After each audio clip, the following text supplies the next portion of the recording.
আসসালামু আলাইকুম। আজকের রেসিপিতে থাকছে চকলেট পাউন্ড কেক। এই কেকটা কিন্তু বাচ্চারা ভীষণ পছন্দ করে। তাই বাচ্চাদের জন্য কিন্তু আপনারা সহজেই কেকটা বাসায় তৈরি করে নিতে পারেন। কেক তৈরির জন্য আমি বাটিতে 100 গ্রাম বাটার নিয়ে নিয়েছি। এর মধ্যে এখন গরম দুধ দিয়ে দিলাম 1/4 কাপ। দুধটা অবশ্যই গরম নিতে হবে, কারণ দুধের সঙ্গে বাটারটা যেন ভালো মতো মিশে যায়।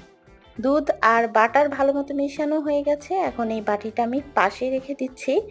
আর কেক তৈরির জন্য আমি প্রথমে ময়দা নিলাম মেজারমেন্ট কাপের 1 cup plus 1/4 cup, cocoa powder 1/4 cup,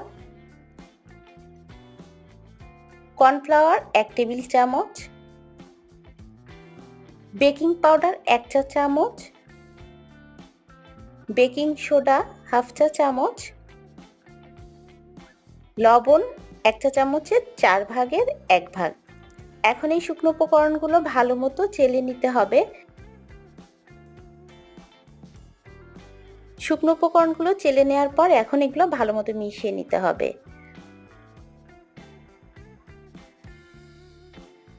অন্য আরেকটা বাটিতে আমি ডিম নিয়েছি 3টা, আর ডিমগুলো কিন্তু অবশ্যই রুম টেম্পারেচারের হতে হবে। এখন একটা ইলেকট্রিক বিটার দিয়ে কিছুক্ষণ বিট করে নিতে হবে। আর বিট করার পরে এর মধ্যে আমি চিনি দিয়ে দিলাম 1 কাপ। এখন আরও কিছুক্ষণ বিট করতে হবে। বিট করতে করতে যখন বুঝতে পারবেন যে চিনিটা সম্পূর্ণ গলে গেছে, তখন বিট করা বন্ধ করতে হবে। এখন আমি এর মধ্যে অল্প অল্প করে শুকনো উপকরণগুলো দিয়ে দিব, আর শুকনো উপকরণ দিয়ে আলতো করে মিশিয়ে নিতে হবে।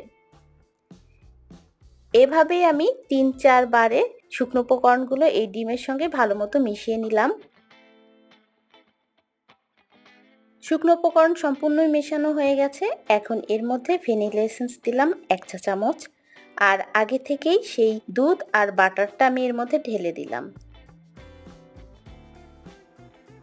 এখন সবকিছু ভালো মতো মিশিয়ে নিতে হবে। মেশানো হয়ে গেছে। এখন এই ব্যাটারটা সম্পূর্ণ রেডি। আজকের কেক তৈরির জন্য আমি একটা মোল্ড নিয়েছি। মোল্ডে আগে থেকেই তেল ব্রাশ করে এখানে কাগজ সেট করে নিয়েছিলাম। এই মোল্ডের মধ্যে আমি কেকের ব্যাটারটা ঢেলে দিলাম। উপর দিয়ে আমি একটু মোরব্বা দিয়ে দিচ্ছি, তবে এটা টোটালি অপশনাল। আপনারা চাইলে মোরব্বাটা বাদ দিয়ে দিতে পারেন। এখন উপর দিয়ে দিয়ে দিচ্ছি কিছু কিশমিশ। এখন এটাকে আমি প্রিহিটেড ওভেনে বেক করতে দিব। 40 থেকে 45 মিনিট সময় লাগবে কেকটা বেক হতে, তবে আপনাদের ক্ষেত্রে 5-10 মিনিট কম বেশিও লাগতে পারে। কেকটা যখন বেক করা হয়ে গেছে, তখন গরম অবস্থাতেই আমি একটা র্যাপার দিয়ে ঢেকে রেখেছিলাম। এতে করে কেকের উপরের দিকটা একদম নরম থাকে। এখন এই কেকটা সম্পূর্ণ ঠান্ডা হয়ে গেছে, তাই আমি মোল্ড থেকে তুলে নিলাম। নিচের কাগজটা এভাবে বাদ দিয়ে দিতে হবে, আর কেকটা এখন কেটে নিচ্ছি। কেকটা কিন্তু অনেক নরম তুলতুলে একটা কেক, আর খেতেও কিন্তু ভীষণ মজার। তাই বাচ্চাদের স্কুলের টিফিন বা বিকালের নাস্তার জন্য সহজেই তৈরি করে নিতে পারেন। আশা করছি রেসিপিটা ভালো লেগেছে, আর পরবর্তী রেসিপি দেখার আমন্ত্রণ জানিয়ে আজকের মতো বিদায় নিচ্ছি। সবাই ভালো থাকবেন, সুস্থ থাকবেন। আল্লাহ হাফেজ।